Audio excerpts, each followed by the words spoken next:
Hello everyone, welcome to session number 1 of definite integration. So start कर रहे हैं। अब इससे पहले कि क्वेश्चन नंबर 1 स्टार्ट करें, एक चीज सुन लो। एक प्रॉपर्टी होती है डेफिनेट इंटीग्रल की, property that is integral a to b fx dx this is equal to integral a to b f of a plus b minus x dx। Right, this is one of the properties of definite integral. और इस property का, जब भी इस property को हम use करेंगे question में, इसका नाम लिया जाएगा किंग्स प्रॉपर्टी। राइट, तो इसका हमने अपनी तरफ से एक नाम रख दिया, किंग्स प्रॉपर्टी। एंड सिमिलरली एक और property, integral 0 to 2a fx dx, ये बराबर होता है किसके, 2 times integral 0 to a fx dx। ये इसके बराबर होगा कब, if f of x equal to f of 2a minus x। This is another property. ठीक, और इसका नाम रखा गया है क्वींस। तो ये ध्यान देना, जब भी किसी क्वेश्चन में इन दोनों में से कोई प्रॉपर्टी यूज होगी तो इनके ये नाम लिए जाएंगे कि अब हम किंग्स प्रॉपर्टी अप्लाई कर रहे हैं या फिर क्वींस प्रॉपर्टी अप्लाई कर रहे हैं। और नाम रखने का रीजन क्या है, that these two are the most important properties of this chapter.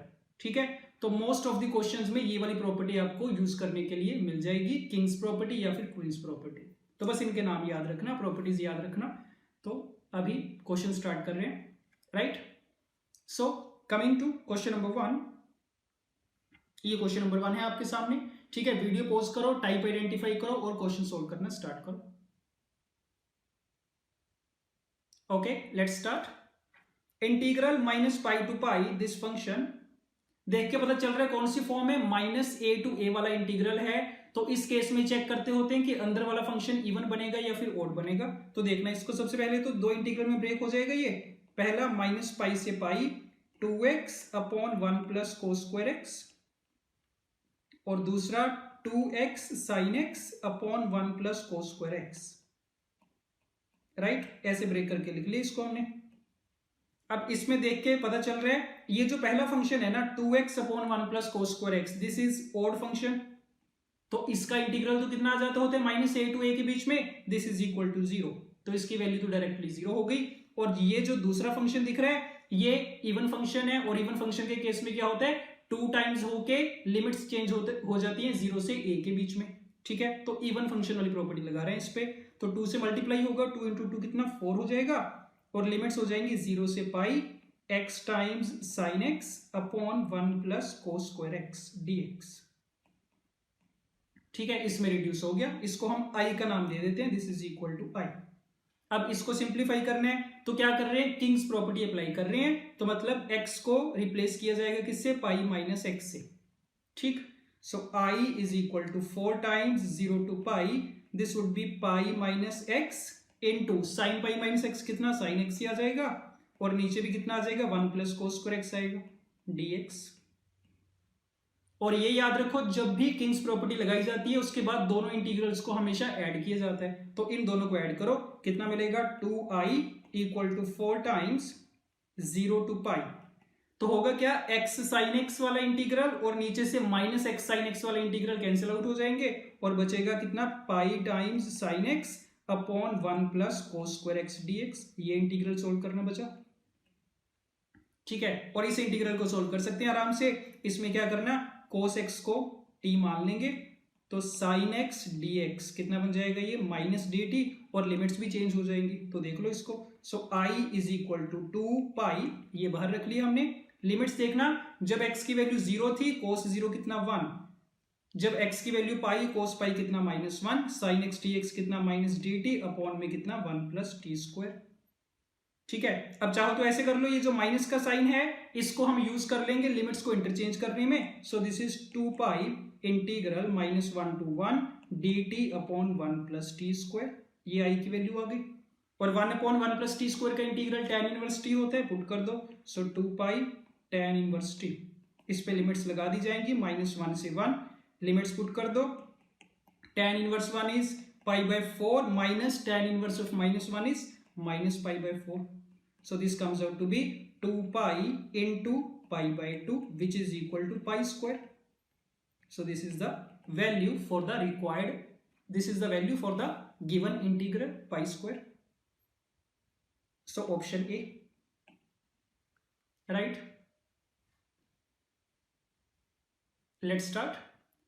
For any t belonging to real number f is a continuous function. I1 एक इंटीग्रल दे रखा है, I2 दूसरा इंटीग्रल दे रखा है, देन I1 अपॉन I2 पूछा गया.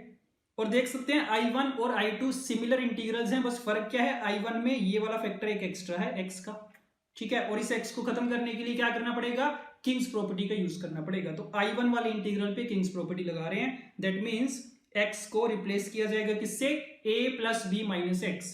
तो देख लो लिमिट्स का सम कितना आएगा, इसमें 2 आएगा, तो x को 2 माइनस एक्स से रिप्लेस कर रहे हैं. So that means I1 is equal to integral sine square t to 1 plus cos square t, x की जगह 2 minus x, f of x की जगह 2 माइनस एक्स, और 2 माइनस एक्स का कितना बन जाएगा, x बन जाएगा, ये बना. ठीक है, तो किंग्स प्रॉपर्टी लगा चुके हैं हम. उसके बाद क्या करेंगे, गिवन इंटीग्रल I1 को और ये वाले इंटीग्रल को दोनों को ऐड किया जाएगा, जैसे कि अभी बताया था. तो 2 टाइम्स I1 कितना, ये जो माइनस एक्स और प्लस एक्स वाला फैक्टर है ये सारा इंटीग्रल कैंसिल आउट हो जाएगा, और बचेगा कितना, 2 times integral sine square T से 1 plus cos square T and F of 2 minus x into x dx. ठीक है, इसके बराबर आ गया. और ये जो पूरा इंटीग्रल है ये तुम्हें दे रखा है किसके बराबर, ये I2 के बराबर है. तो क्या मिल गया हमें, 2I1 equal to 2I2 which means I1 is equal to I2. तो क्या पूछा गया था, इनकी रेशियो पूछी गई थी हमसे, तो कितनी आ जाएगी, 1 के बराबर आ जाएगी. Option B. Okay, the value of integral 0 to 1 x times cot inverse of this is, okay देखते हैं इसको. So this is I is equal to integral 0 to 1 x, cot inverse को कन्वर्ट कर रहे हैं tan इनवर्स में. So this is tan inverse of 1 upon 1 minus x square plus x to the power 4 dx. ठीक है, ये चीज बन गई. ओके, अब देखना इसको ध्यान से. पहली चीज तो बाहर x वाली टर्म है और अंदर क्या, एक्स स्क्वायर और एक्स स्क्वायर का स्क्वायर. तो एक्स स्क्वायर वाली टर्म्स दिख रही है हमें, तो क्या करते हैं, एक्स स्क्वायर को टी पुट कर देते हैं. उससे क्या होगा, ये x dx अपने आप dt में एडजस्ट हो जाएगा. तो पहला स्टेप तो यही करो, that put x square equal to t. सो x dx will be equal to कितना हो जाएगा, dt बाई 2 हो जाएगा. तो I की वैल्यू देख लो कितनी आ गई, I is equal to 1 by 2. Limit change करो, when x is equal to 0 t is 0, when x is 1 t is 1, right. और tan इनवर्स के अंदर कितना आया, 1 upon 1 minus t plus t square, ये बना, और कितना dt. इसमें रिड्यूस हो गया integral. So now this can be written as I is equal to 1 by 2 0 to 1 tan inverse of, नीचे कौन सी फॉर्म बन रही है, 1 plus T into T minus 1. तो नीचे 1 प्लस एक्स इंटू वाई वाली फॉर्म बन रही है, ऊपर क्या क्रिएट कर लो, x माइनस वाई क्रिएट कर लो. तो इस 1 को मैं लिख सकता हूं t minus t minus 1 dt. तो tan इनवर्स की प्रॉपर्टी यूज हो जाएगी इस पे. So I is equal to 1 by 2 0 to 1 tan inverse of t minus tan inverse of t minus 1, right, dt. ये सारा ब्रैकेट में कर लेते हैं. ठीक है जी, ये चीज आ गई. सो बस इसको सिंप्लीफाई करते जाओ. I is equal to 1 by 2 0 to 1 tan inverse t dt एक integral, minus 0 to 1 tan inverse of t minus 1 dt दूसरा इंटीग्रल. अब इसको देखना ध्यान से, ये जो सेकंड वाला इंटीग्रल लिखा गया है ना, इस पे अगर तुम किंग्स प्रॉपर्टी लगाओ, मतलब t को 1 माइनस टी से रिप्लेस करो, तो ये कितना बनेगा, 0 to 1 tan inverse of minus t बनेगा ये. ठीक है, ये माइनस बाहर आएगा, माइनस माइनस कितना हो जाएगा, प्लस हो जाएगा.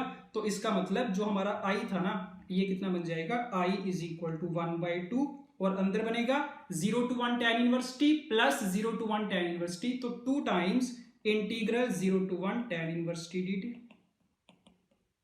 ये चीज क्लियर होनी चाहिए. ठीक है, तो 2 टू कैंसिल आउट. तो हमारा क्वेश्चन सिर्फ ये बचा, 0 से 1 के बीच में tan इनवर्स t को इंटीग्रेट करना है. ये इंटीग्रेट करना आता है हमें, इंटीग्रेशन बाय पार्ट से हो जाएगा. tan इनवर्स को मान लो फर्स्ट फंक्शन, 1 को मान लो सेकंड फंक्शन, लगा दो integration by parts. So this is first function into integral of second function, that is t 0 to 1 minus integral of derivative of first function into integral of second function, ये चीज बनी 0 से 1 के बीच में।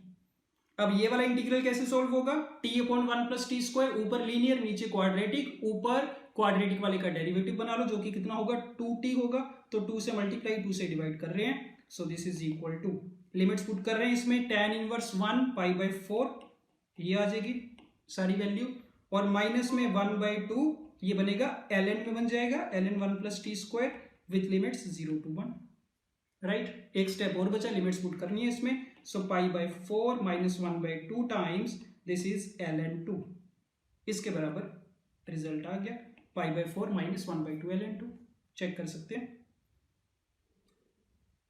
Option C.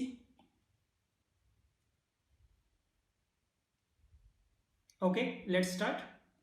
Limit n approaches to infinity, ये एक series दे रखी है, ठीक है, तो देखते हैं इसको।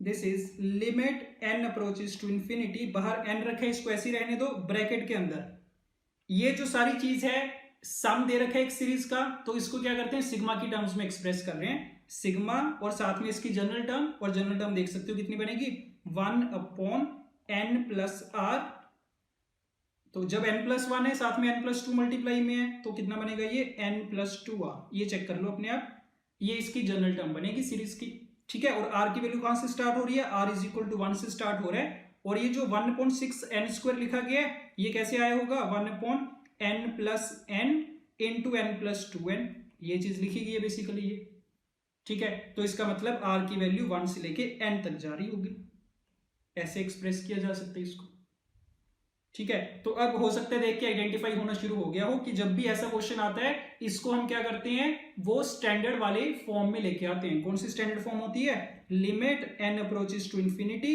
1/n sigma of the function of r by n, और r की वैल्यू जारी होती है कहीं से कहीं तक 1 से n 2 से n जो भी होता है, ठीक है। तो ये वाली फॉर्म होती है, और ये हमारा इंटीग्रल में कन्वर्ट हो जाता है, integral 0 to 1 f of x dx। तो इस वाली फॉर्म का ध्यान रखना कि एक लिमिट को हम डेफिनेट इंटीग्रल की फॉर्म में एक्सप्रेस कर सकते हैं, ठीक है। बड़ा इंपॉर्टेंट कंसेप्ट है ये, काफी बार क्वेश्चंस पूछे जाते हैं इस पे, तो बस देख लो। अब ये वाली जो लिमिट है इसको हमें स्टैंडर्ड फॉर्म में एक्सप्रेस करना है, तो करेंगे क्या, limit n approaches to infinity n times sigma r is equal to 1 to n 1 upon, दोनों फैक्टर्स में से n का फैक्टर कॉमन ले रहे हैं दोनों ब्रैकेट्स में से, तो बाहर कितना आएगा n स्क्वायर, अंदर कितना 1 plus r by n and 1 plus 2 times r by n, ये चीज बनेगी, ठीक है। तो n और n स्क्वायर ये कैंसिल आउट होके 1 अपॉन n का फैक्टर आ गया जो हमें चाहिए होता है, सो 1 बाई n इसको बाहर रखो, sigma r is equal to 1 to n 1 upon 1 plus r by n and 1 plus 2 times r by n, तो रिक्वायर्ड फॉर्म बन गई है। अब जहां जहां तुम्हें r बाई n दिखेगा उसकी जगह x रख देंगे, और ये इंटीग्रल में बन जाएगा इंटीग्रल 0 to 1, ठीक है। लिमिट्स कैसे देखी जाती हैं, r की वैल्यू से, r इज इक्वल टू 1 है लोअर लिमिट, तो 1 अपॉन n करेंगे 0 आएगा, n अपॉन n करेंगे तो 1 आएगा, तो ये लिमिट्स हो गई 1 upon 1 plus x and 1 plus 2x dx। तो पूरी लिमिट जो हमें पूछी गई थी वो इस इंटीग्रल के बराबर होगी। अब इस इंटीग्रल को हमें सॉल्व करना पड़ेगा, जो कि किससे होगा, पार्शियल फ्रैक्शन से होगा, ठीक है। तो पार्शियल फ्रैक्शन को आसान करने के लिए क्या करो ना, 2 से मल्टीप्लाई 2 से डिवाइड कर रहे हैं, तो 2 टाइम्स 0 to 1 नीचे 2 plus 2x and 1 plus 2x ऐसे लिख लिया। तो इससे फायदा क्या होगा, ये जो नीचे दोनों फैक्टर्स है इनका डिफरेंस कितना 1, उनको ऊपर क्रिएट कर लेंगे, सो this is 2 times 0 to 1 2 plus 2x minus का 1 plus 2x upon 2 plus 2x into 1 plus 2x dx। अब इसको सेपरेट करके लिख लेना, फिर इंटीग्रेट कर देंगे, सो 2 times 0 to 1 ln of 1 plus 2x minus ln of 2 plus 2x dx, ठीक है। सॉरी दिस इज ln तो इंटीग्रेट करने के बाद आएगा, this is 1 upon 1 plus 2x minus 1 upon 2 plus 2x dx, ये चीज बनेगी। अब इसको इंटीग्रेट कर दिया जाएगा, so this is 2 times 1 upon 1 plus 2x का इंटीग्रल कितना, ln of 1 plus 2x upon का 2 minus ln of 2 plus 2x upon का 2 विथ लिमिट्स 0 to 1, राइट। तो 2 कैंसिल आउट हो जाएगा, कितना आएगा ये ln का 1 + 2x upon 2 + 2x with limits 0 to 1। बस अब लिमिट पुट कर दो, एक स्टेप बचा है, x को 1 रखोगे कितना आएगा ln of 3/4 माइनस x को रखना 0, ln of 1/2 बनेगा। ठीक है, दोनों ln माइनस में है तो डिवाइड में आ जाएंगे प्रॉपर्टी की हेल्प से। So 3/4 × 2 which is equal to ln of 3/2। ये रिजल्ट मिल गया। ठीक है, ऑप्शन ए। तो ध्यान रखना, जब भी limit n approaches to infinity में एक सीरीज दे रखी होगी तुम्हें, तो मोस्ट ऑफ द केसेस में क्या होगा, ये इस इंटीग्रल के फॉर्म में एक्सप्रेस हो जाएगी, इंटीग्रल, डेफिनेट इंटीग्रल के फॉर्म में, यूजिंग दिस स्टैंडर्ड फॉर्म जो हमने यहां पे लिखी हुई है। ठीक है, तो इस चीज का ध्यान रखा जाएगा। Okay, let's start. Integral 0 to pi mod of 1 + 2 cos x dx, mode का फंक्शन आ गया। तो जब भी इंटीग्रल के अंदर स्पेशल टाइप के फंक्शन आते हैं, मोड आ गया, ग्रेटेस्ट इंटीजर आ गया, फ्रैक्शनल पार्ट आ गया, उन सारे केसेस में क्या करते हैं, इंटीग्रल को ब्रेक किया जाता है। कौन कौन से पॉइंट्स पे, जहां पे इस फंक्शन की डेफिनेशन चेंज होगी, या फिर ये बोल लो जहां पे ये वाला फंक्शन क्या होता है, डिसकंटिन्यूअस होता है, या फिर इसकी डेफिनेशन चेंज होती है। ठीक है, तो अब हमें पता है मोड की डेफिनेशन कहां पे चेंज होती है, इक्वल टू 0 पे। तो सबसे पहले चेक करो 1 + 2 cos x इक्वल टू 0 कहां पे होगा, that means cos x equal to -1/2 कहां पे होगा, तो ये होता है x इक्वल टू 2π/3 पे, राइट। तो 0 से पाई वाला जो इंटीग्रल है, इसको दो इंटीग्रल में ब्रेक करना, पहला बनेगा 0 से 2π/3, और ये देख सकते हैं कि जब x की वैल्यू 0 से 2π/3 होगी ना, उस केस में 1 + 2 cos x कैसा होगा, पॉजिटिव नंबर होगा, तो उसका मोड डायरेक्टली रिमूव कर सकते हैं बिना कुछ इसमें चेंज किए। सो 1 + 2 cos x dx, ये पहला इंटीग्रल, और दूसरा कौन सा, 2π/3 से लेके पाई, और इन वैल्यूज के बीच में 1 + 2 cos x कैसा होगा, नेगेटिव, तो जब उसमें से मोड को रिमूव किया जाएगा, बाहर एक माइनस का साइन मल्टीप्लाई में आ जाएगा। So this is minus times 1 + 2 cos x dx।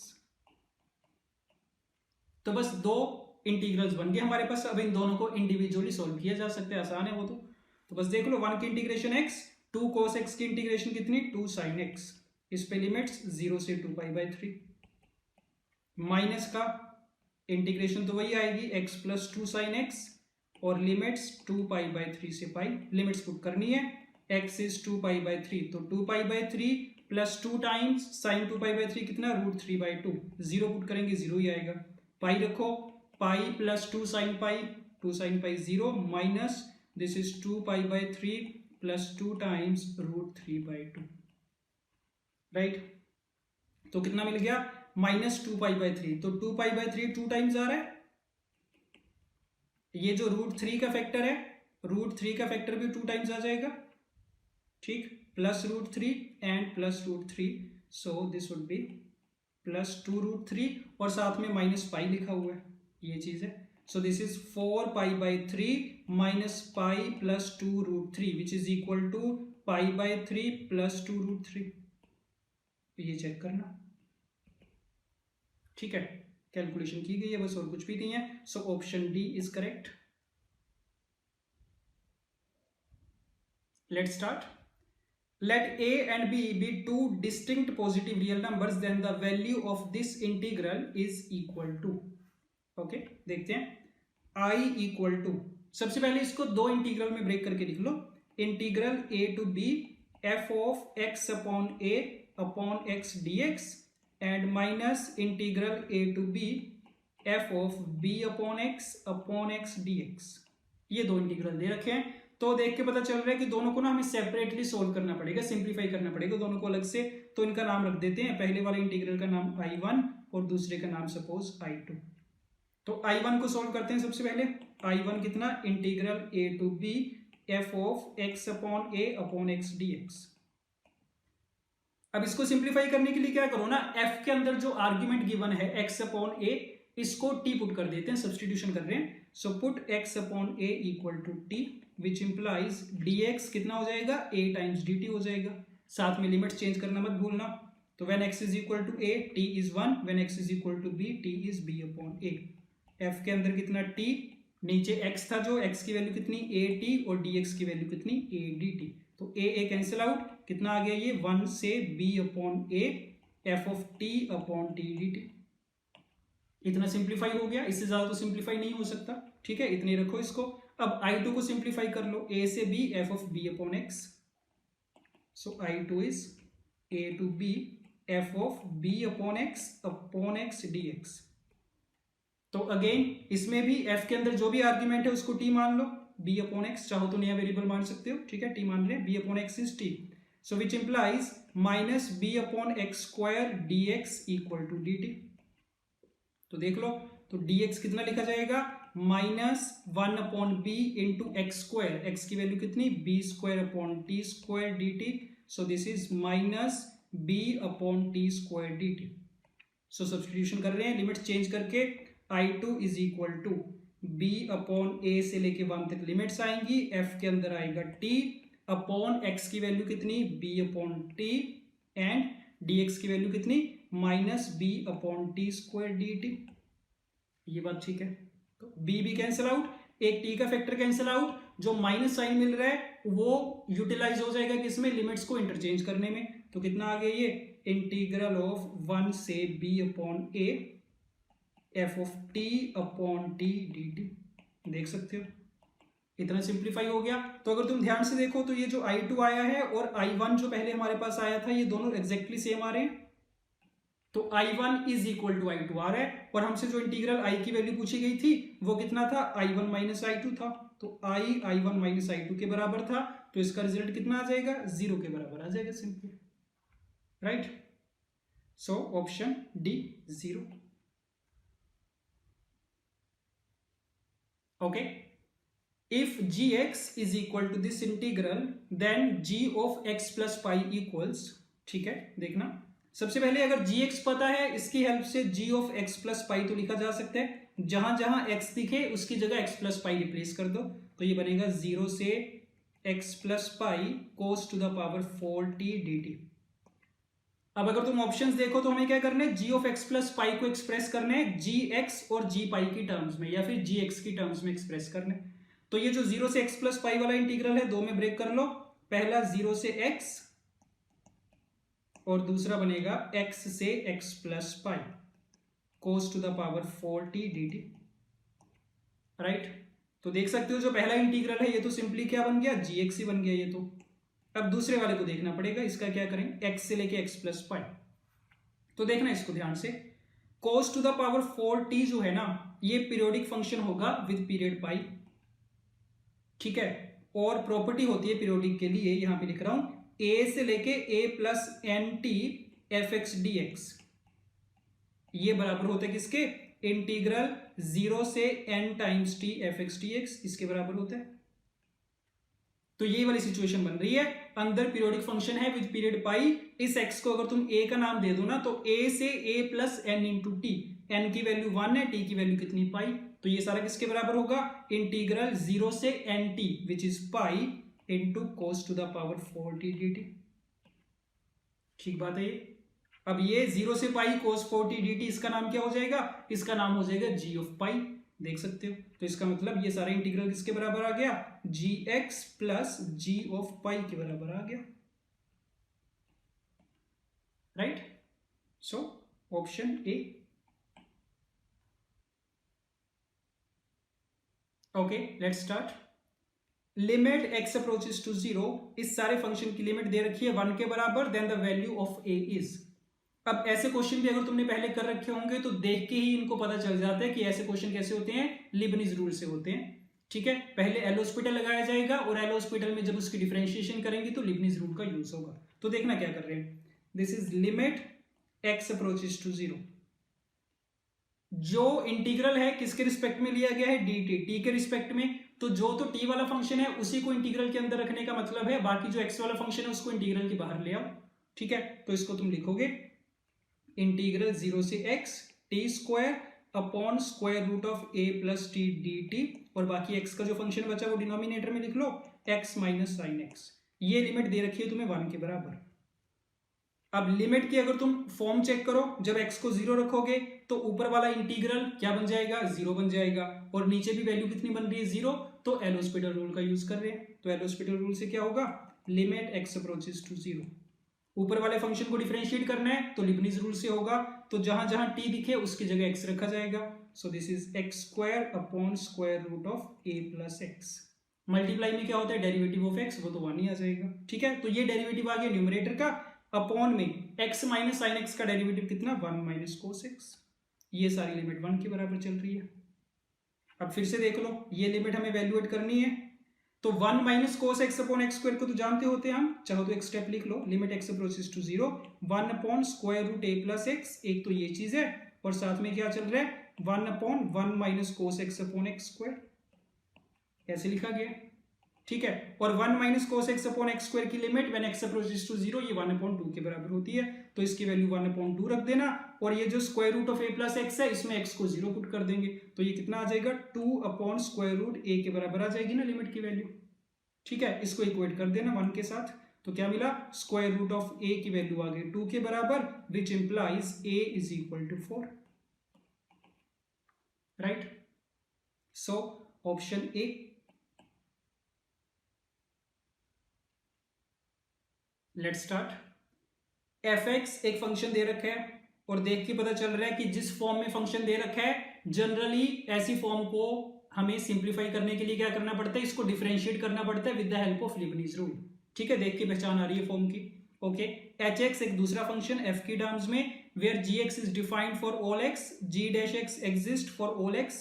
gx negative है, देखते जाओ क्या क्या इंफॉर्मेशन है, when x is positive gx is always negative. h dash 1 की वैल्यू गिवन है, g डैश 1 की वैल्यू गिवन है, तो पूछा गया है g1 की कौन कौन सी वैल्यू हो सकती है। ठीक है, तो पहली चीज तो सारी चीजें कहां पे चल रही हैं, x इज इक्वल टू 1 पे चल रही है। ठीक है, और h डैश 1 दे रखा है, g डैश 1 दे रखा है, तो मतलब हमें डेरिवेटिव करना पड़ेगा, जो भी फंक्शंस दे रखे हैं तभी यूज कर पाएंगे इनका। तो पहला काम तो क्या करो, जो fx वाला फंक्शन है ना, इसी को डिफरेंशिएट करते हैं, इसको और कुछ करने का तरीका भी नहीं है इसके साथ। तो ये फंक्शन है, डिफरेंशिएट करो with the help of Leibniz rule, तो f डैश x कितना, e की पावर x स्क्वायर, ये आ जाएगा सिंपली। ठीक है, ओके। अब hx वाला फंक्शन गिवन है, इसको भी डिफरेंशिएट कर रहे हैं, तो h डैश x कितना, h dash x will be equal to f dash 1 plus gx into g dash x। Right, अब हमें h डैश 1 की वैल्यू पता है, g डैश 1 की वैल्यू पता है, तो इस इक्वेशन में put x is equal to 1, so h dash 1 is e equal to f dash 1 plus g of 1, g1 की वैल्यू हमें फाइंड करनी है, इसको ऐसे रखो, into g dash 1, g dash 1 कितना, 1 के बराबर है, ये चीज मिली। अब f डैश x तो पता ही है हमें, e की पावर x स्क्वायर है, तो इसकी हेल्प से f डैश 1 प्लस g1 आ जाएगा, x की जगह 1 प्लस जी1 रख दो, तो इसका मतलब e equal to e to the power 1 plus g of 1 का स्क्वायर, ऐसे लिखा जाएगा।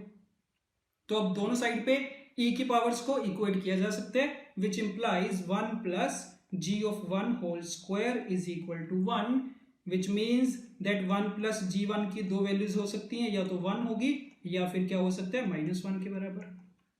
तो यहां से हमें g ऑफ 1 की दो पॉसिबल वैल्यूज मिल गई, कौन कौन सी, या तो g ऑफ 1 0 के बराबर होगा, या फिर g ऑफ 1 क्या होगा, -2 के बराबर। ठीक है, बट क्वेश्चन में अगर तुम्हें याद हो तो दे रखा था कि जब भी x पॉजिटिव नंबर है gx इज ऑलवेज नेगेटिव, तो मतलब g ऑफ 1 की वैल्यू 0 तो होना पॉसिबल नहीं है, तो एक ही पॉसिबल वैल्यू आएगी, -2। ऑप्शन में देख लो, दे रखा होगा, option C is correct. Right, तो ये मान के चलो इस पूरे चैप्टर में अगर बोलना चाहे ना, सबसे ज्यादा जो इंपॉर्टेंट चीजें हैं जिन पे क्वेश्चंस बनते हैं, तो टोटल 4 चीजें बोल सकते हैं। 1 is king's property, second is queen's property, third is ये लीबनिज रूल, और फोर्थ इज जो हमने अभी देखा था कि अगर तुम्हें लिमिट दे रखी है as a series of sum, as the sum of the series, तो उसको हम एक डेफिनेट इंटीग्रल की फॉर्म में एक्सप्रेस कर सकते हैं। तो ये 4 टॉपिक्स में से सबसे ज्यादा क्वेश्चंस बनते हैं डेफिनेट इंटीग्रेशन में। Let's start. The value of integral 0 to 2 pi greatest integer of this is, okay, अब पहली चीज तो अभी तुम्हें बताया था कि जब भी ग्रेटेस्ट इंटीजर, जब भी इंटीग्रल के अंदर कोई स्पेशल फंक्शन आ जाए, modulus greatest integer and so on, तो जहां पे वो वाला फंक्शन अपनी डेफिनेशन को चेंज करता है, उन सारे पॉइंट्स पे इंटीग्रल को ब्रेक किया जाता है। तो ये तो हो गया एक फंडा। अब ये भी ध्यान में रखना, जब भी इंटीग्रल के अंदर ग्रेटेस्ट इंटीजर का फंक्शन आएगा ना, तो उसके लिए दो पॉसिबिलिटीज होती हैं। उसको सॉल्व करने के दो तरीके होते हैं। या तो आपको वही करना पड़ेगा, उसको इंटीग्रल को ब्रेक करना पड़ेगा उन पॉइंट्स पे जहां पे ग्रेटेस्ट इंटीजर की डेफिनेशन चेंज हो रही है, या फिर एक दूसरा भी ऑप्शन होता है कुछ क्वेश्चंस में जो यूज होता है, उसको भी ध्यान रखना। देखना क्या कर रहे हैं इसमें, I is equal to integral 0 to 2 pi greatest integer sine 2x into 1 plus cos 3x dx। ठीक है, तो एक ऑप्शन तो तुम बैठ के देखो कि ये सारा कहां कहां पे अपनी डेफिनेशन चेंज कर रहा है, जो कि कहां पे करता होता है, इंटीजर पे। वो एक ऑप्शन है, बट उससे काफी ज्यादा कॉम्प्लेक्स बन जाएगा ये वाला क्वेश्चन। ठीक है, दूसरा ऑप्शन क्या है, इस पे किंग्स प्रॉपर्टी लगा रहे हैं डायरेक्टली। तो किंग्स प्रॉपर्टी से क्या होगा, आई इज इक्वल टू 0 से 2 पाई, एक्स को रिप्लेस किया जाएगा किससे, 2 पाई माइनस एक्स से। तो greatest integer sine of 4 pi minus 2x कितना, माइनस साइन 2x बनेगा ये, और 1 प्लस कोस 3x तो चेंज नहीं होगा, ये तो ऐसे ही रहेगा dx, ये बना। ठीक है, अब किंग्स प्रॉपर्टी लगा के दोनों को ऐड करते हैं, दोनों को ऐड करो। So 2i is equal to 0 से 2 pi greatest integer sine 2x into 1 plus cos 3x plus greatest integer minus of sine 2x into 1 plus cos 3x dx। ये चीज बन रही है। ठीक है, और तुम्हें अगर याद हो तो ग्रेटेस्ट इंटीजर की प्रॉपर्टी होती है कि greatest integer x plus greatest integer of minus x किसके बराबर होता है, -1 के बराबर होता है, जब भी x की वैल्यू नॉन इंटीजर है।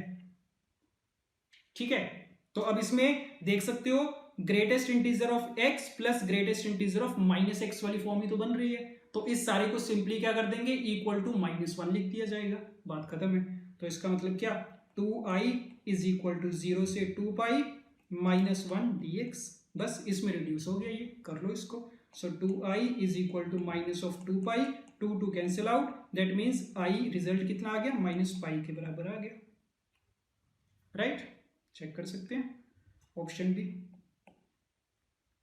ठीक है, तो इस पे भी काफी बार क्वेश्चंस मिल जाते हैं। ध्यान रखना कि जब भी ग्रेटेस्ट इंटीजर का फंक्शन आएगा, उसके लिए एक ऑप्शन ये सोच सकते हैं कि उस पे किंग्स प्रॉपर्टी लगा के greatest integer x plus greatest integer minus x वाली अगर फॉर्म बन रही है, तो सिंपली उस पे प्रॉपर्टी लगा देंगे और वो -1 के इक्वल रख दिया जाएगा। Let's start. i is equal to integral 1 to 2 dx upon this, then i square की वैल्यू पूछिए हमसे, किसके और किसके बीच में लाई कर रही है, मतलब इनइक्वालिटी का क्वेश्चन है। ठीक है, और जब भी डेफिनेट इंटीग्रल में इनइक्वालिटी का क्वेश्चन आएगा, करना क्या है, जिस फंक्शन का इंटीग्रल दे रखा है ना, उस फंक्शन की मैक्सिमम और मिनिमम वैल्यू पता कर लो। तो अगर इंटीग्रल ऑफ fx लिखा हुआ है तो पता कर लो fx कहां से लेके कहां तक लाई कर रहा है, मिनिमम से मैक्सिमम कौन सी वैल्यू के बीच में लाई कर रहा है। एक बार अगर हमें उस फंक्शन के बारे में पता चल गया, उसके बाद क्या कर देंगे, सिंपली उसका इंटीग्रल ले लेंगे with in the given limits. ठीक है, तो अभी ये कर रहे हैं कि जो फंक्शन है fx मान रहे हैं इसको, जिसका इंटीग्रल लिखा हुआ है that is 1 upon square root of 2x cube minus 9x square plus 12x plus 4। तो इस फंक्शन की मिनिमम और मैक्सिमम वैल्यू फाइंड कर रहे हैं। ओके, अब इसकी मिनिमम या मैक्सिमम वैल्यू फाइंड करने के लिए ये जो नीचे वाला फंक्शन है, इसकी मिनिमम या मैक्सिमम वैल्यू फाइंड कर लो। तो इसको चाहो तो एक नया फंक्शन मान लो, gx मान लो। ठीक है, so gx is equal to 2x cube minus 9x square plus 12x plus 4। इसको देखते हैं क्या बनेगा, ये डिफरेंशिएट करो, g डैश x कितना, 6x square minus 12x plus 12, 6 common, this is minus 18x, sorry, 6 common, x square minus 3x plus 2, so 6 times x minus 1 into x minus 2, ये चीज बन रही है। ठीक है, इस पे वेवी का मेथड लगाओगे, 1 2 प्लस माइनस प्लस, ये चीज है। और सारा हमें जो एनालिसिस करने किसके बीच में करने हैं, इंटीग्रल की लिमिट्स 1 से लेकर 2 के बीच में। तो देख सकते हो 1 से 2 के बीच में g डैश x कैसा है, नेगेटिव है, इसका मतलब gx कैसा फंक्शन होगा, डिक्रीजिंग फंक्शन होगा। तो gx की रेंज कितनी आएगी, क्योंकि डिक्रीजिंग है तो 1 पे इसकी वैल्यू मैक्सिमम होगी और 2 पे मिनिमम हो जाएगी। तो g ऑफ 2 से लेके g ऑफ 1 इसकी रेंज आ जाएगी। राइट, अब चेक कर लो, g ऑफ 2 की वैल्यू यहां से फाइंड कर सकते हैं। सो g ऑफ 2 मिलेगा हमें, this would be 16 minus 36 plus का 24 plus 4, so this is 28 and minus 8 आ जाएगा। g of 2 इज 8 एंड g of 1 चेक कर लो, 2 माइनस 9 इज माइनस 7 प्लस 12 9 आ जाएगा, 8 से लेके 9। ठीक है, तो अभी तक मतलब हमें क्या पता चल गया कि 2x³ minus 9x² plus 12x plus 4 जो है वो 8 से लेके 9 के बीच में लाई करेगा। अब इसका स्क्वायर रूट देख लो कहां पे लाई करेगा, तो square root of 2x³ minus 9x² plus 12x plus 4 will lie between square root of 8 to square root of 9 which is 3, और इसका रेसिप्रोकल कर लो, सो 1 अपॉन स्क्वायर रूट करेंगे तो fx आ जाएगा, तो fx लाई कर रहा है किसमें, ये इनइक्वालिटी रिवर्स हो जाएगी, सो 1/√8 एंड 1/3, राइट। तो वही चीज हो गई कि हमें जो इंटीग्रल के अंदर फंक्शन गिवन था उसकी हमने मिनिमम और मैक्सिमम वैल्यू पता कर ली। अब इसका इंटीग्रल ले लो विद लिमिट्स 1 to 2, सो दोनों साइड पे इंटीग्रेट कर रहे हैं, 1 to 2 1 to 2 and 1 to 2, dx लगा दो साथ में, तो इंटीग्रल 1 to 2 fx तो कितना लिखा जाएगा, i लिखा जाएगा, ये कितना बनेगा, दिस इज 1/2√2 इंटू 1, और ये बन जाएगा 1/3 इंटू 1। ठीक है, तो i के लिए इनइक्वालिटी मिल गई हमें किसके लिए पूछा गया था, i² के लिए, सो i² कितना 1/9 से लेके 1/8 के बीच में लाई कर जाएगा, पता चल गया। ठीक, ऑप्शन सी। तो इस चीज का भी ध्यान रखना, इनइक्वालिटी का जब भी क्वेश्चन आएगा डेफिनेट इंटीग्रल में, तो one of the ways to solve the inequality is कि जिस फंक्शन का इंटीग्रल पूछा गया उसकी मिनिमम और मैक्सिमम वैल्यू पता कर लो। अगर वो तुम पता कर पाओगे तो उसके बाद तो एक स्टेप बचेगा, दोनों साइड पे उसकी इंटीग्रेशन कर देंगे जो लिमिट्स दे रखे हैं उसके बीच में। Let's start.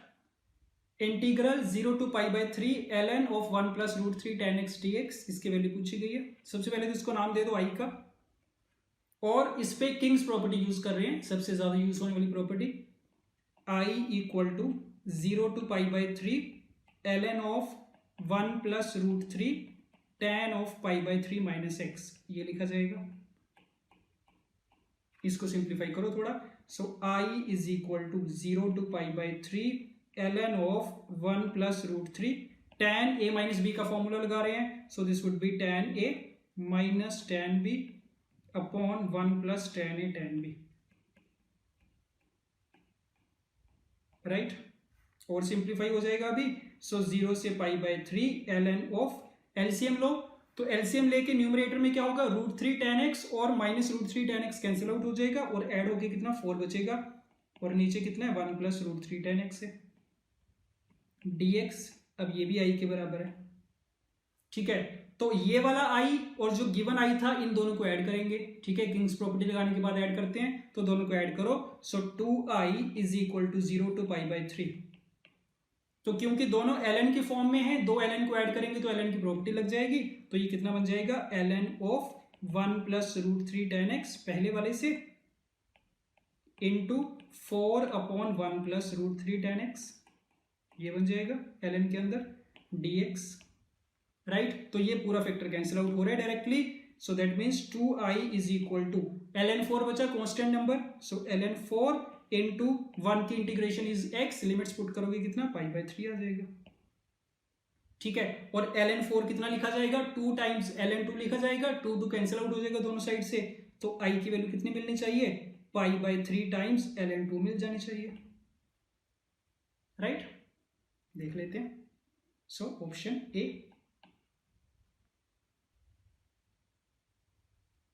Okay, the value of the integral -1 to 3 tan inverse of this plus tan inverse of this. अब देख के क्या पता चल रहा है, पहली चीज तो ये जो दोनों फंक्शंस है ना एक दूसरे के रेसिप्रोकल हैं, तो क्या लगेगा कि एक जो tan इनवर्स है ना उसको कोट इनवर्स में कन्वर्ट कर देते हैं, तो कौन सी फॉर्म बन जाएगी, tan inverse x plus cot inverse x वाली फॉर्म बन जाएगी, जिसकी वैल्यू कितनी होती है π/2 होती है, राइट।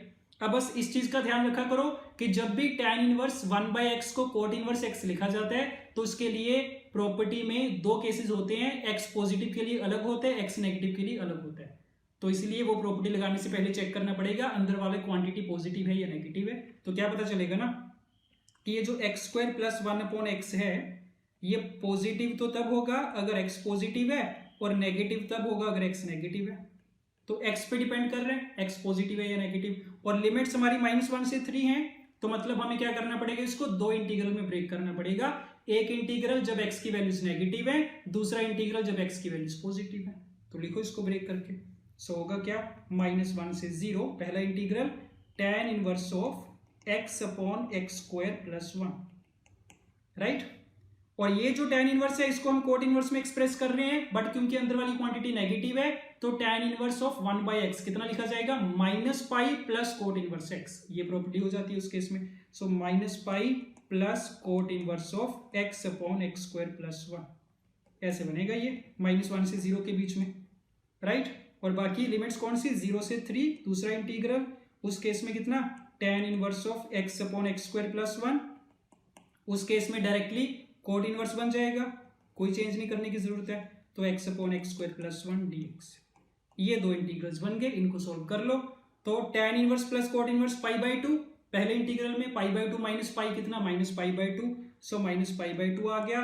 इंटीग्रेशन करके इंटीग्रेशन x आएगी, ठीक है, लिमिट्स पुट करेंगे कितना, 1 आ जाएगा, प्लस दूसरे इंटीग्रल में अगेन वैल्यू π/2, लिमिट्स पुट करोगे कितना, 3, तो कितना मिल गया, 3π/2 minus π/2 which is equal to pi, ये रिजल्ट मिल गया, option A, right. Okay, integral -1 to 1 fractional part of x square plus x minus 5। पहली चीज तो फ्रैक्शनल पार्ट की प्रॉपर्टी होती है कि उसके अंदर अगर कोई इंटीजर ऐड हो रहा है या सब्ट्रैक्ट हो रहा है तो उसका कोई इफेक्ट नहीं आता, उसको इग्नोर कर सकते हैं, स्किप कर सकते हैं उस चीज को। तो ये पूरी चीज किसके बराबर लिखी जा सकती है, -1 से 1 fractional part of x square plus x dx। अब चाहो तो फ्रैक्शनल पार्ट को क्या कर लो, ग्रेटेस्ट इंटीजर में कन्वर्ट कर लो, वो सोल्व करना ज्यादा आसान लगता है हमें। So x square plus x minus, दो इंटीग्रल बना लेते हैं, -1 to 1 greatest integer x square plus x dx, right. अब ये जो पहला इंटीग्रल है इसको तो कर सकते हैं आराम से इंटीग्रेट, ठीक है। जो x है, x तो ऑड फंक्शन है, यहां से तो वैल्यू कुछ नहीं आनी, 0 आ जाएगी। एक्स स्क्वायर का कितना बनेगा, x³/3 बनेगा, लिमिट्स पुट करोगे तो कितना बन जाएगा, ये 2/3 बन जाएगा।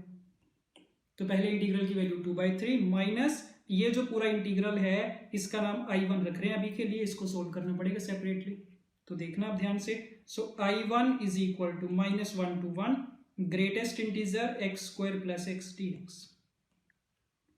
अब इसमें चाहो तो वो चीज ट्राई करके देख लेना, किंग्स प्रॉपर्टी लगा के चेक करना greatest integer x plus greatest integer minus x वाली फॉर्म बन रही है कि नहीं, तो वो वाली इस केस में नहीं बनेगी।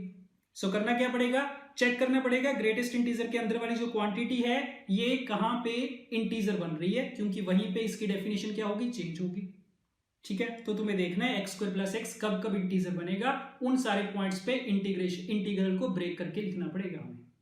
तो उसके लिए चेक करना पड़ेगा एक्स स्क्वायर प्लस एक्स की रेंज क्या है, ठीक है। तो देखना एक्स स्क्वायर प्लस एक्स जो है इसको तुम लिख सकते हो एक्स प्लस 1/2 का होल स्क्वायर माइनस 1/4।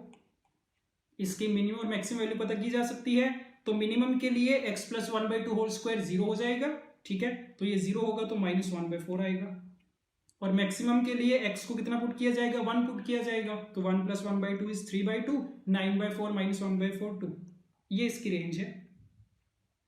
तो इतना हमने पता कर लिया कि एक्स स्क्वायर प्लस एक्स की वैल्यू जो है वो -1/4 से 2 के बीच में लाई करेगी, और अगर वो -1/4 से लेकर 2 के बीच में लाई करेगी तो बीच में कितनी बार इंटीजर बनेगा, एक बार वो 0 बनेगा और दूसरी बार क्या बनेगा, 1 बनेगा।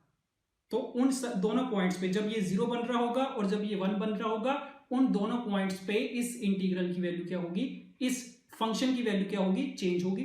तो हमें क्या करना पड़ेगा, उतने इंटीग्रल्स में ब्रेक करके लिखना पड़ेगा, ठीक है। ये बात क्लियर है। अब देख लो कि एक्स स्क्वायर प्लस एक्स की वैल्यू, हमने कहा कि 2 बार इंटीजर बनेगा, एक बार 0 बनेगा, एक बार 1 बनेगा, तो चेक कर लो कब कब बनेगा। तो एक्स स्क्वायर प्लस एक्स की वैल्यू 0 कब बनेगी, ये चेक कर रहे हैं। एक्स स्क्वायर प्लस एक्स की वैल्यू 1 कब बनेगी, ये चेक कर रहे हैं। वहां पे इंटीग्रल ब्रेक होगा, तो देख लो एक्स स्क्वायर प्लस एक्स 0 कब बनेगा, x into x plus 1 equal to 0। तो जब x की वैल्यू 0 होगी या -1 होगी, -1 तो होना पॉसिबल है नहीं है, ठीक है, क्योंकि -1 से तो स्टार्ट ही हो रहा है हमारा इंटीग्रल, तो -1 को तो रूल आउट कर दो, x इक्वल टू 0 पे आके हो जाएगी। और एक्स स्क्वायर प्लस एक्स की वैल्यू 1 कब होगी, ये -1 इक्वल टू 0 करके क्वाड्रेटिक फॉर्मूला लगा के सॉल्व कर सकते हैं। -1 प्लस माइनस √5/2, तो -1 से छोटा तो हो नहीं सकता x, ठीक है। तो कितना आ जाएगा ये x इक्वल टू -1 प्लस √5/2। तो x की इस वैल्यू पे x² प्लस x की वैल्यू कितनी बनेगी, 1 बनेगी। अब देखना स्टार्ट करो इसको, तो x² प्लस x है ना जो, y equal to x² plus x। देखते हैं इसका बिहेवियर। नंबर लाइन बना रहे हैं, ये रही नंबर लाइन। x की लिमिट्स क्या थी, -1 से लेके 1 तक, तो -1 से 1। -1 पे x² प्लस x की वैल्यू कितनी है, 0 के बराबर है, ठीक है। तो -1 पे आएगी 0। उसके बाद हमने क्या देखा कि x इक्वल टू 0 पे दोबारा आके इसकी वैल्यू कितनी हो रही है, 0 हो रही है। x इक्वल टू 0 पे भी इसकी वैल्यू 0 है।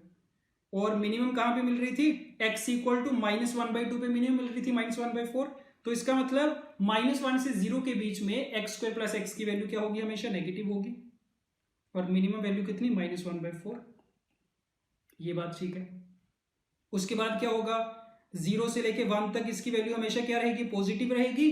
और √5 - 1/2 पे जाके इसकी वैल्यू कितनी बन जाएगी, 1 बन जाएगी।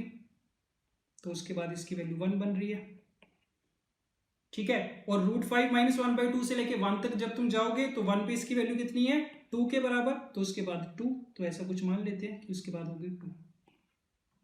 तो मतलब क्या पता चला कि -1 से लेके 0 वाले पोर्शन के लिए x² प्लस x की वैल्यू नेगेटिव में होगी, तो उसका ग्रेटेस्ट इंटीजर कितना लिखा जाएगा, -1 लिखा जाएगा। 0 से लेके √5 - 1/2 के बीच में उसकी वैल्यू 0 से 1 के बीच में है, उसका ग्रेटेस्ट इंटीजर 0 आ जाएगा। और बाकी सारी वैल्यूज जो बच गई उसके लिए x² प्लस x की वैल्यू 1 से लेके 2 के बीच में है, तो उसका ग्रेटेस्ट इंटीजर कितना, 1। तो इस तरीके से हमें इंटीग्रल ब्रेक करने पड़ेंगे। x इक्वल टू 0 पे पहला इंटीग्रल ब्रेक होगा, दूसरा कहां पे होगा, √5 - 1/2 पे। तो अब देखो, तो I1 जो था हमारा, I1 लिखा जाएगा -1 से 0। -1 से 0 के बीच में x² प्लस x की वैल्यू कैसी है, -1 से 0 के बीच में नेगेटिव वैल्यू है, तो उसका ग्रेटेस्ट इंटीजर -1 आएगा। जब x की वैल्यू 0 से लेके √5 - 1/2 है, x² प्लस x की वैल्यू 0 से 1 है, उसका ग्रेटेस्ट इंटीजर 0 आएगा। और जब x की वैल्यू है √5 - 1/2 से लेके 1, उसका ग्रेटेस्ट इंटीजर आएगा 1। इतने 3 इंटीग्रल्स बन गए। तो दूसरे वाले की वैल्यू 0 है, पहले वाले की कितनी, -1 आ जाएगी, और लास्ट वाले की कितनी आ जाएगी, 1 माइनस ऑफ √5 - 1/2, ठीक है। तो -1 और +1 तो कैंसिल आउट हो जाएगा। कितना आ गया ये, 1 माइनस √5/2 आया, राइट। और जिस इंटीग्रल की वैल्यू पूछी गई थी वो कितनी थी, 2/3 - I1 थी। So this would be 2/3, I is equal to 2/3 - 1/2 plus √5/2, ये बनेगा। ऑप्शन चेक करो किस फॉर्म में है। सो इसका एलसीएम लेके देखो, ये बनेगा 6, 4 - 3 plus √5/2। So this is equal to 1/6 plus √5/2। 1/6 अगर कॉमन ले लो, अंदर कितना आएगा, 1 प्लस ये कितना 6 से मल्टीप्लाई होगा, 3√5, ये बनेगा, ठीक है। So option B is correct, right. तो कैलकुलेशन वाइज जरूर थोड़ा कॉम्प्लेक्स हो गया क्वेश्चन, बट कंसेप्ट याद रखो, कंसेप्ट वही है। जब भी ग्रेटेस्ट इंटीजर का फंक्शन आएगा, हमें देखना पड़ेगा वो कहां कहां पे अपनी डेफिनेशन चेंज करेगा। और डेफिनेशन कहां पे चेंज करते हैं, जब भी उसके अंदर वाली क्वांटिटी इंटीजर बनती है। तो वही चेक किया हमने कि हमने कहा कि x² प्लस x की जो रेंज थी वो कहां से कहां तक थी, -1/4 से 2। तो हमने देखा कि वो बीच में एक बार 0 बनेगा, इंटीजर वैल्यू लेगा जो 0 लेगा, और दूसरी बार कौन सी लेगा, 1 लेगा। तो हमने वही चेक किया है कि 0 कब बन रहा होगा, 1 कब बन रहा होगा, और उन पॉइंट्स के कोरस्पॉन्डिंग हमने इंटीग्रल को ब्रेक करके लिख लिया, ठीक। Okay, let f(x) is equal to this function where f(x) दे रखा है, then f of e find करना है हमें।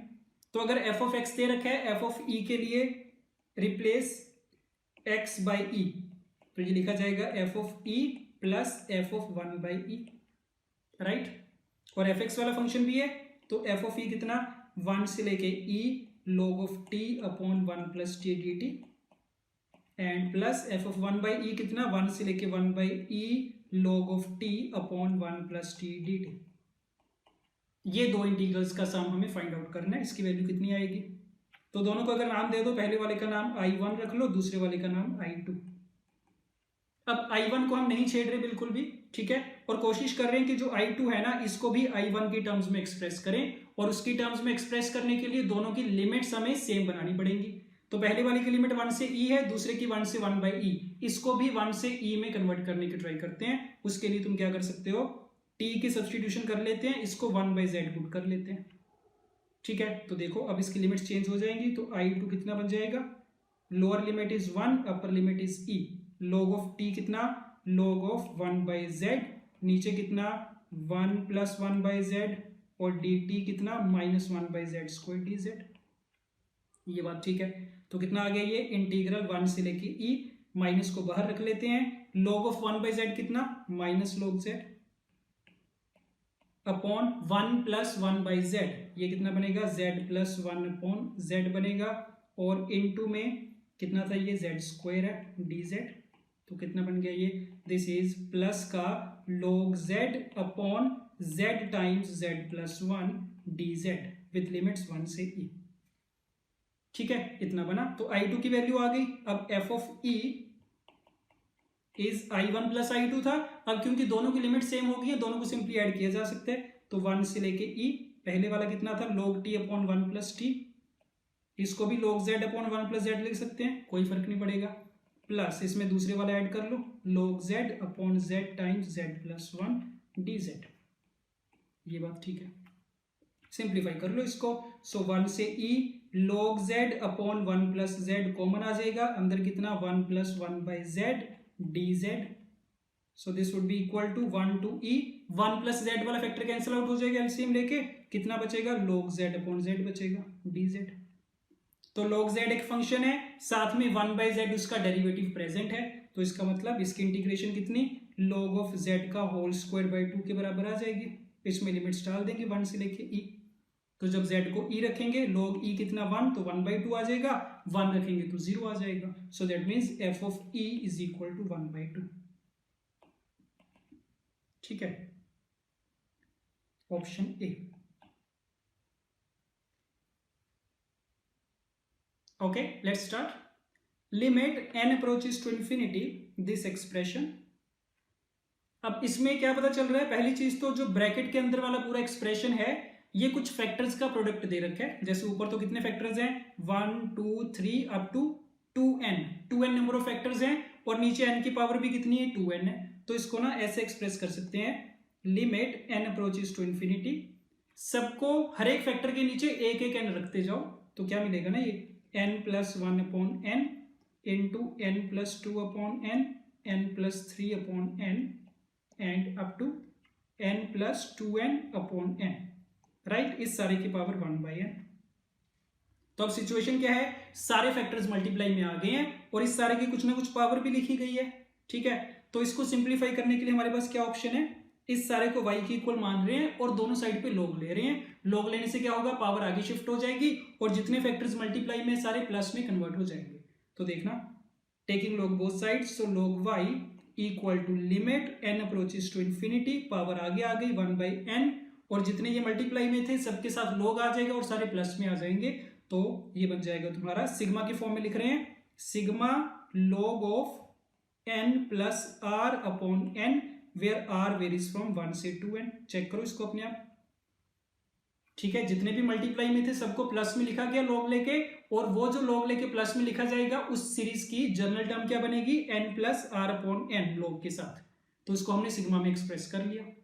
तो कौन सी सिचुएशन है, limit n approaches to infinity दे रखी है और एक सीरीज का सम दे रखा है, तो कोशिश करेंगे इसको उसी फॉर्म में एक्सप्रेस करने की, डेफिनेट इंटीग्रल की फॉर्म में एक्सप्रेस करने की। तो सारी रिक्वायरमेंट्स कंप्लीट हो रही हैं, 1/n का फैक्टर प्रेजेंट है, r/n का फैक्टर भी प्रेजेंट है, चाहो तो एक स्टेप में और लिख लो, समझ आ जाएगा। So this is 1/n, sigma r is equal to 1 से 2n, log ऑफ n से डिवाइड करवा दो ऊपर नीचे, तो 1 + r/n ऐसे बनेगा। तो r/n का फंक्शन भी क्रिएट हो गया, तो ये बन जाएगा इंटीग्रल क्या, 0 से लेके 1 log ऑफ 1 + x dx। एक करेक्शन करनी पड़ेगी, लिमिट्स कैसे आती हैं, r की वैल्यू से, तो लोएस्ट वैल्यू 1 है तो वहां से तो 0 आएगा, अपर वैल्यू कौन सी है, 2n, तो 2n डिवाइडेड बाय n करोगे तो अपर लिमिट कितनी आएगी, यहाँ पे 2 आएगी, तो इसके बराबर आ गया log of y।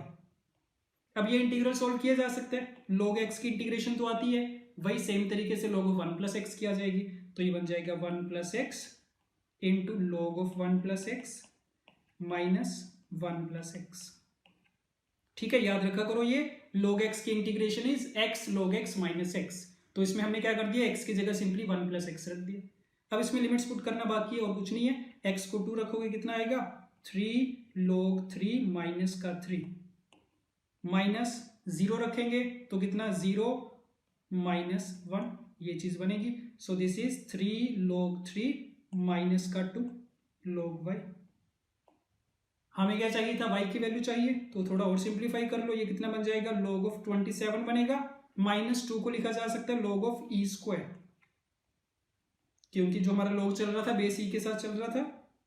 So log y is equal to कितना log of 27 upon e square, that means y comes out to be 27 upon e square. ठीक है, ये वैल्यू आ गई गिवन लिमिट की, चेक कर लेते हैं, option D is correct. Okay, integral 0 to pi x times this.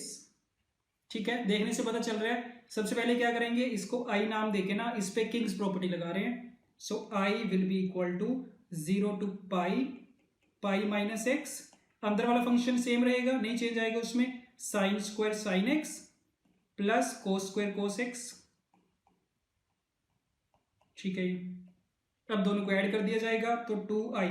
So x वाला तो पूरा फंक्शन कैंसिल आउट हो जाएगा, कितना बचेगा, पाई बाहर ले लेना, 0 से pi sine square sine x plus cos square cos x, ये बात ठीक है, राइट, ये चीज बनी। अब इसमें अगर तुम दोबारा से सोच के देखोगे ना किंग्स प्रॉपर्टी लगाने की, तो तुम क्या नोटिस करोगे कि जब मैं x को पाई माइनस एक्स से रिप्लेस करूंगा तो ये वाला फंक्शन तो नहीं चेंज हो रहा, तो इस पे कौन सी प्रॉपर्टी लगाई जाएगी, क्वींस प्रॉपर्टी लगाई जाएगी।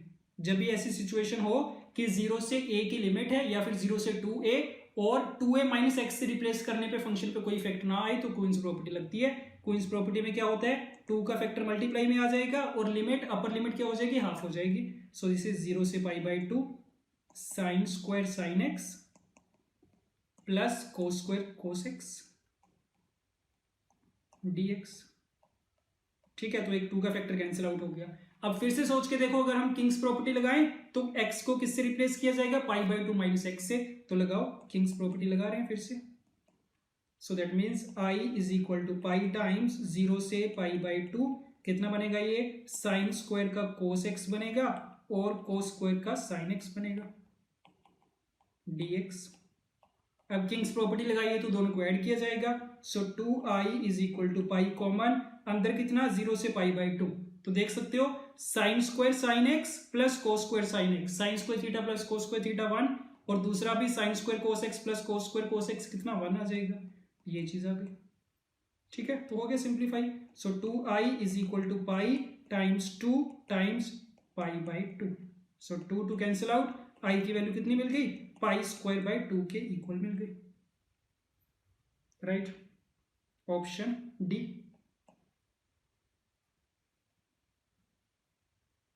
Let's start. The value of the definite integral fractional part x का square plus 3 sin 2 pi x with limits 19 to 37। Okay, अब ये देख के आइडेंटिफाई हो रहा होगा क्वेश्चन कि कौन सी प्रॉपर्टी से होने वाला है, पीरियोडिक फंक्शन की प्रॉपर्टी से होगा ये। एक तो इसकी लिमिट्स ऐसी अजीब सी दे रखी है इसने, ठीक है, बिल्कुल रैंडम सी, और दूसरी चीज अंदर वाला जो फंक्शन है ना, फ्रैक्शनल पार्ट x का पीरियड कितना होता है, 1 होता है, sin 2 पाई एक्स का पीरियड कितना 1, तो अंदर वाला पूरा फंक्शन एक पीरियोडिक फंक्शन है विद पीरियड 1। पीरियड 1 का मतलब क्या, कि जो वैल्यू 0 से 1 के बीच में आएगी उसके इंटीग्रल की, वही 1 से 2 में आएगी, वही 2 से 3 में आएगी एंड सो ऑन। ठीक है, तो इसके लिमिट्स को सिंप्लीफाई करके लिख सकते हैं।